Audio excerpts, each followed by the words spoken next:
Electrostatic potential due to an electric dipole.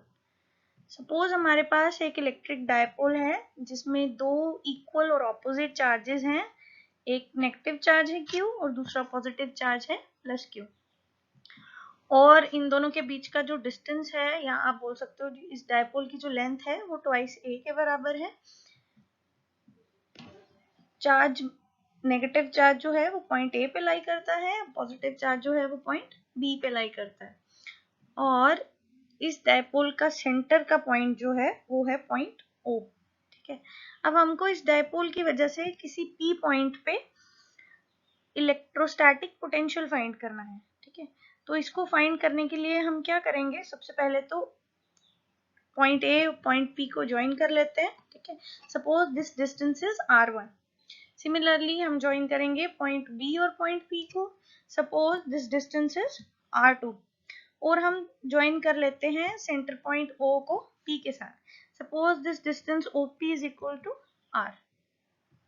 Now ये जो हमारा नेगेटिव चार्ज है, इस नेगेटिव चार्ज की वजह से P पॉइंट पे कितना पोटेंशियल आ रहा है, that potential is equal to V1 and this V1 equals to minus Q upon 4 pi epsilon naught R1।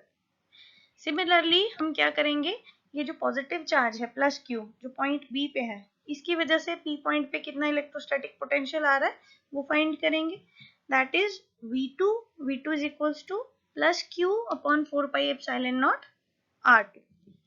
Now हमारे पास P पॉइंट पे दो पोटेंशियल्स आ गए, एक आ गया V1, दूसरा आ गया V2। अब इस P पॉइंट में टोटल या नेट इलेक्ट्रोस्टैटिक पोटेंशियल फाइंड करने के लिए हम सुपरपोजिशन प्रिंसिपल यूज करेंगे। तो सुपरपोजिशन प्रिंसिपल ये कहता है कि V equals to V1 plus V2। अब हम क्या करेंगे, V1 और V2 की ये जो वैल्यूज हैं उनको पुट करेंगे, तो we get minus Q upon 4 pi epsilon naught R1 plus Q upon 4 pi epsilon naught R2। Next step में हम क्या करेंगे, ये जो Q है और 4 पाई एप्सिलॉन नॉट है, ये दोनों में कॉमन है, इसको कॉमन ले लेंगे तो हमारे पास रह जाएगा 1 by R2 minus 1 by R1। अब नेक्स्ट स्टेप्स जो हैं वो बेस्ड हैं इसको सिंप्लीफाई करने पे। ठीक है, हमको 1 बाई R2 की वैल्यू फाइंड करनी है और 1 बाई R1 की वैल्यू फाइंड करनी है। ओके, तो इस डायग्राम में क्लियरली ये जो OA और OB हैं, they both are equal to A, half the length of the dipole। ये OP जो है this is equal to R, AP जो है R1 के बराबर है, BP जो है ये R2 के बराबर है। नाउ ये जो डायपोल है आपका, हमें पता है इसकी डायरेक्शन होती है फ्रॉम A टू B, और ये जो डायपोल की डायरेक्शन है ये OP लेंथ के साथ जो एंगल बना रही है, suppose this angle is theta. अब हमको सबसे पहले फाइंड करना है R1 की वैल्यू। R1 की वैल्यू फाइंड करने के लिए हम क्या करेंगे, इस OP को एक्सटेंड करेंगे और वहां तक एक्सटेंड करेंगे पॉइंट N तक, सच दैट हम A और N पॉइंट को अगर ज्वाइन करते हैं तो this AN is perpendicular to ON। ठीक है, दैट मीन्स ये जो एंगल है ONA this is equal to 90 degree, ये वाला जो एंगल है। नाउ ये वाला जो एंगल है आपका NOA, this angle is equal to theta, ये दोनों वर्टिकली ऑपोजिट एंगल्स हैं। ठीक है, नाउ अब हम क्या करेंगे, ये ट्राइंगल लेंगे छोटा वाला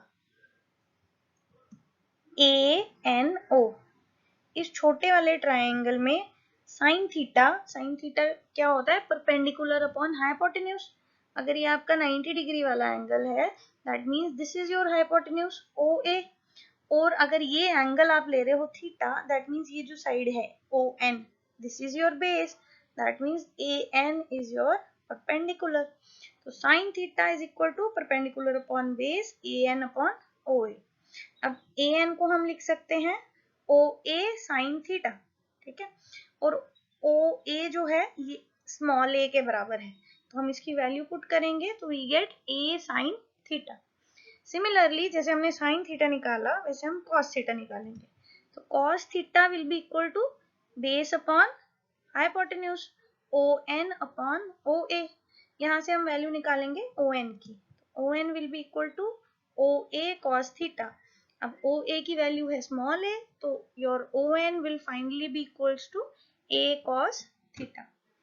अब हम क्या करेंगे, अब हम बड़ा वाला ट्राइंगल लेंगे, कौन सा, ए एन पी। इस बड़े वाले ट्राइंगल में ये 90 डिग्री एंगल है, दैट मीन्स ये एपी लाइन जो है ये आपका हाइपोटेन्यूज है। और पाइथागोरस थ्योरम अगर आप यूज करोगे तो you will get NP square plus AN square equals to AP square, perpendicular square plus base square equals to hypotenuse square। अब NP जो है, ये जो बड़ी वाली लाइन है NP, इसके दो पार्ट्स हैं, एक है ON और दूसरा है OP। तो मैं NP को लिख सकती हूँ OP plus ON square, AN square same आ जाएगा, AP स्क्वायर भी सेम आ जाएगा। अब OP जो है ये R के बराबर है, ON की वैल्यू आपने A cos थीटा निकाली है, AN की वैल्यू A sin थीटा निकाली है, और AP जो है ये R1 के बराबर है। तो ये सारी वैल्यूज आप पुट करोगे तो फाइनली आपकी ये इक्वेशन बनेगी, R plus A cos theta whole square plus A sin theta square equals to R1 square. अब आप इस टर्म को सिंप्लीफाई करोगे तो you get R square plus A square cos square theta plus 2AR cos theta plus A square sine square theta equals to R1 square. अब इस पूरी equation में आपने क्या करना है, A square cos square theta और A square sine square theta, इनको कंबाइन करके लिखना है। इनका एक फॉर्मूला बन जाएगा cos square theta plus sine square theta, this is equal to 1।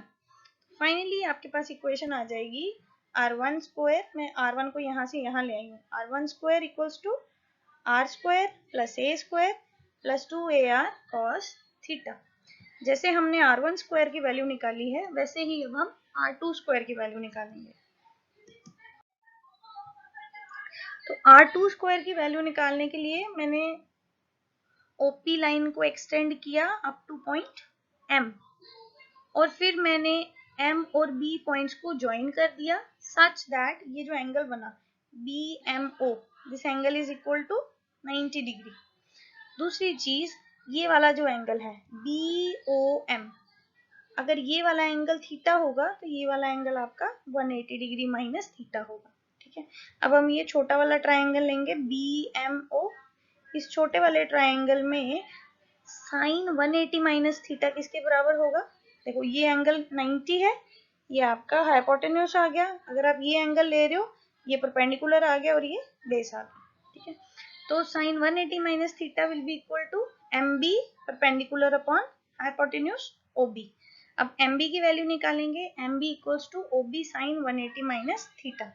अब यहाँ पे OB जो है, this OB is equals to A, और साइन 180 माइनस थीटा एक आइडेंटिटी है, this identity is equal to sine 180 minus theta is equal to sine theta.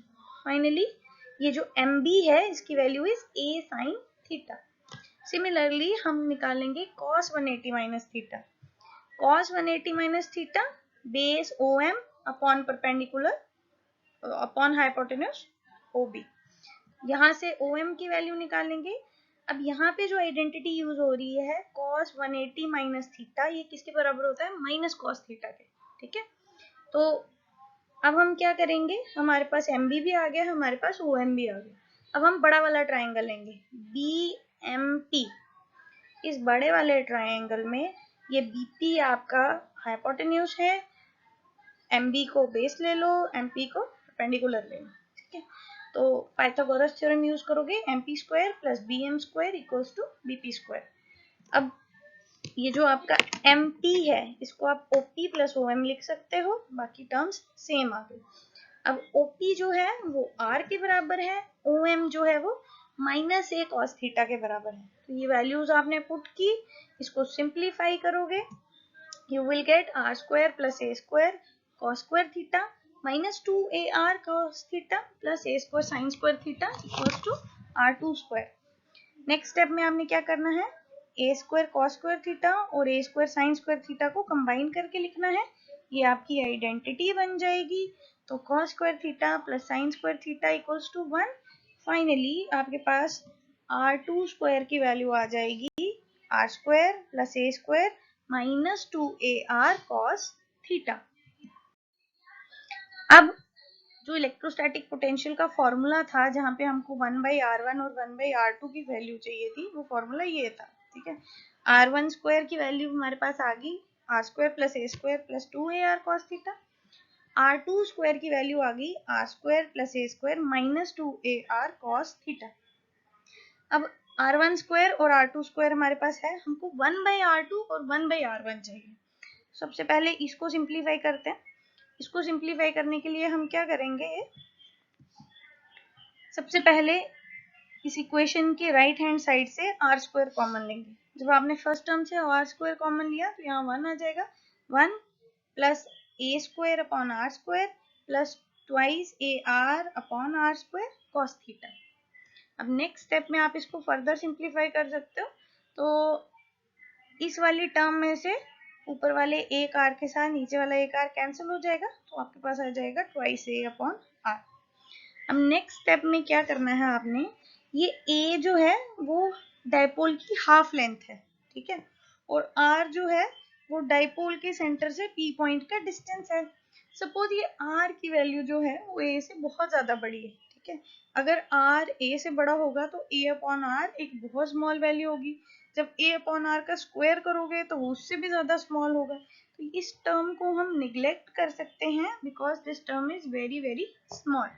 तो finally हमारी इक्वेशन बन जाएगी r1 square equals to r square 1 plus twice a upon r cos theta. हमने इस term को neglect कर दिया।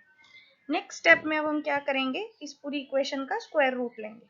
स्क्वायर रूट लेने के बाद आपकी ये इक्वेशन बन जाएगी r1 square equals to r 1 plus twice a upon r cos theta power 1/2, ठीक है। हमको चाहिए 1/r1, तो अब हम इसका रेसिप्रोकल लेंगे। हमारे पास आ जाएगा 1/r1 equals to 1/r 1 plus twice a upon r cos theta power minus 1/2। Similarly हमने 1/r2 भी ऐसे ही फाइंड करना है, यही स्टेप्स यूज करने हैं। फाइनली हमारे पास 1/r2 आ जाएगा 1/r 1 minus twice a upon r cos theta power minus 1/2। अब ये जो 1/r2 और 1/r1 की वैल्यू हमारे पास आई है, इसको हम इस इक्वेशन में पुट करेंगे, तो हमारे पास आ जाएगी equation v equals to q upon 4 pi epsilon naught 1 by r bracket 1 minus twice a upon r cos theta power minus 1/2 minus 1 by r 1 plus twice a upon r cos theta power minus 1/2। Next step में हम क्या करेंगे, ये जो आपकी ये term है ना 1 plus twice a upon r cos theta power minus 1/2 और ये वाली टर्म, इन दोनों टर्म्स पे हम बाइनोमियल थ्योरम लगाएंगे। अब बाइनोमियल थ्योरम का एक फॉर्मूला है 1 minus X power minus N is equal to 1 plus N X. ये फॉर्मूला आप तब यूज करते हो जब x की वैल्यू जो है वो 1 से स्मॉल होती है। तो हमने इससे पहले वाली स्लाइड में देखा था कि a जो है वो r से स्मॉल है, a अपॉन r जो होगा वो 1 से स्मॉलर होगा। तो हम ये वाला फॉर्मूला जो है इस वाली इक्वेशन पे लगाएंगे, और ये वाला फॉर्मूला जो है 1 plus X raise to power minus N equals to 1 minus X N X, ये सेकेंड वाली टर्म पे लगाएंगे। जब आप फर्स्ट वाली टर्म पे ये फॉर्मूला लगाते हो तो यू गेट, देखो 1 माइनस एक्स है, यहाँ 1 minus twice a upon r cos x है, cos थीटा है। x की जगह ये वाली टर्म है, n की जगह माइनस 1/2 है, ठीक है। तो आपका फॉर्मूला है 1 plus n into x, 1 plus 1/2 multiplied by twice a upon r cos theta. Similarly second formula ये है, इसको जब आपने यहाँ पे पुट किया, यहाँ पे अप्लाई किया, तो आपके पास आ जाएगा 1 minus 1/2 into twice a upon r cos theta. इसको फर्दर सिंप्लीफाई करेंगे, यहाँ वाला 2 से 2 कैंसिल हो जाएगा, यहाँ पे भी 2 से 2 कैंसिल हो जाएगा। तो finally you will get q upon 4 pi epsilon not 1 by r 1 plus a upon r cos theta, ये 2 और 2 कैंसिल हो गया, a अपॉन r रह जाएगा, minus 1 minus minus plus plus a upon r cos theta. अब इस equation को ध्यान से देखो, यहाँ +1 है, यहाँ -1 है, ये दोनों कैंसिल हो जाएंगे। दूसरी चीज a upon r cos theta plus a upon r cos theta, ये बन जाएगा twice a upon r cos theta. That means your v is equal to q into twice a into cos theta upon 4 pi epsilon naught r into r square। तो ये है हमारा electrostatic potential due to an electric dipole. इसको आप further simplify कर सकते हैं। तो इस इक्वेशन को आप फर्दर सिंप्लीफाई कर सकते हो कैसे, Q इंटू ट्वाइस ए, ये किसके बराबर होता है, डायपोल मोमेंट के बराबर, P के बराबर। तो हम Q इंटू ट्वाइस ए की जगह P लिख सकते हैं, तो we will get V equals to P cos theta on 4 pi epsilon naught r square. अब ये जो P cos थीटा है इसको आप लिख सकते हो P vector dot r cap, ठीक है। r कैप वो यूनिट वेक्टर है जो O से P की तरफ पॉइंट करता है, ठीक है, सेंटर ऑफ डायपोल से P पॉइंट की तरफ पॉइंट करता है। फाइनली आपका electrostatic potential due to an electric dipole का फॉर्मूला आ जाता है P vector dot r cap upon 4 pi epsilon naught r square, जहाँ पे P जो है वो इलेक्ट्रिक डायपोल का डायपोल मोमेंट है, r जो है वो यूनिट वेक्टर है जो डायपोल के सेंटर से P पॉइंट की तरफ पॉइंट करता है, और r is the magnitude of the distance between point O and point P। अब ये जो फॉर्मूला है इसको आप अप्लाई कर सकते हो दो स्पेशल केसेस में। फर्स्ट केस है जब आपका P पॉइंट जो है वो डायपोल की एक्सिस पे लाई करता हो। एक्सिस का क्या मतलब है, सपोज ये आपका डायपोल है, ठीक है, और इस डायपोल की स्ट्रेट लाइन से आपने इसको ज्वाइन किया। अब अगर कोई पॉइंट यहाँ लाई करता हो इस स्ट्रेट लाइन के आसपास ही, ठीक है, इस स्ट्रेट लाइन की ही डायरेक्शन में इस तरफ या फिर इस तरफ, ऐसे पॉइंट को बोलते हैं point on the axial line. जब भी आपके डायपोल पे एक्सियल लाइन पे कोई पॉइंट होगा तो उसकी वजह से कितना इलेक्ट्रोस्टैटिक पोटेंशियल होगा, सबसे पहले तो एक्सिस पे आपका ये जो एंगल है, this angle is equal to either 0 और 180 डिग्री पाई, ठीक है। तो जब एंगल 0 होगा तो कॉस थीटा, ये फॉर्मूला है ना आपके पास, cos theta, P cos theta, अगर एंगल 0 होगा तो cos 0 will be equal to 1। आपका ये वाला फॉर्मूला बन जाएगा P upon 4 pi epsilon naught r square, ठीक है। अगर आपका थीटा की वैल्यू 180 डिग्री होती है, पाई होती है, cos पाई जो है वो -1 के बराबर होता है, cos 180 is -1, then your V becomes equal to minus P upon 4 pi epsilon naught r square. Second case आ गया जब आपका जो P पॉइंट है वो इक्वेटोरियल प्लेन पे हो, इक्वेटोरियल लाइन पे हो। इक्वेटोरियल लाइन का क्या मतलब है कि ये आपके पास डायपोल है, ठीक है, डायपोल के सेंटर वाले पॉइंट के परपेंडिकुलर कहीं भी, ठीक है, परपेंडिकुलर कहीं भी अगर कोई पॉइंट लाइन करता है तो उसकी वजह से कितना इलेक्ट्रोस्टैटिक डायपोल होगा या इलेक्ट्रोस्टैटिक पोटेंशियल होगा,